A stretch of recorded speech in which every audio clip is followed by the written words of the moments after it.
দর্শক, যশোর ঈদগাহ মাঠে জনসভায় যোগ দিয়েছেন প্রধানমন্ত্রী তারেক রহমান। এই মুহূর্তে সেখানে বক্তব্য রাখছেন জ্বালানি প্রতিমন্ত্রী অনিন্দ্য ইসলাম অমিত। আমরা সরাসরি চলে যাচ্ছি সেখানে। যশোরের প্রয়োজনগুলো আমি ওনার সামনে বিনয়ের সাথে তুলে ধরতে চাই। বিগত 19 বছর যাবৎ ফ্যাসিস্ট সরকার এবং পরবর্তী অন্তর্বর্তীকালীন সরকারের জামানায় যশোরের গ্রামীণ অবকাঠামোর কোনো উন্নয়ন হয়নি।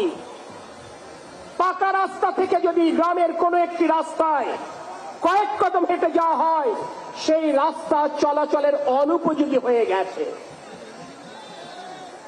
যশোর পৌরসভা, যে পৌরসভা আমি জন্মগ্রহণ করেছি, যে পৌরসভা আমি বড় হয়েছি, পড়ালেখা করেছি, সেই পৌরসভা কোনোদিন পানির নিচে তলিয়ে যাবে এটি কোনোদিন ভাববার সুযোগ হয়নি। অথচ আজ অল্প বৃষ্টিতে যশোর পৌরসভার বিস্তীর্ণ এলাকা জলবদ্ধতায় নিমজ্জিত হয়ে যায়।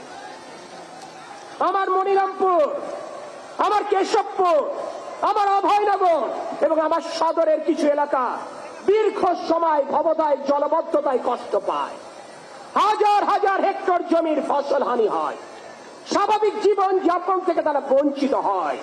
মাননীয় প্রধানমন্ত্রী, আপনার মাতা প্রধানমন্ত্রী থাকাকালীন 1991 থেকে 96 এবং 2001 থেকে 2006 হৃদয় উজাড় করে ওই অঞ্চলের মানুষের কষ্ট লাঘব করবার জন্য চেষ্টা করেছে। দর্শক, যশোর ঈদগাহ মাঠের জনসভায় বক্তব্য রাখছিলেন জ্বালানি প্রতিমন্ত্রী অনিন্দ্য ইসলাম অমিত। আমরা যুক্ত ছিলাম তার বক্তব্যে।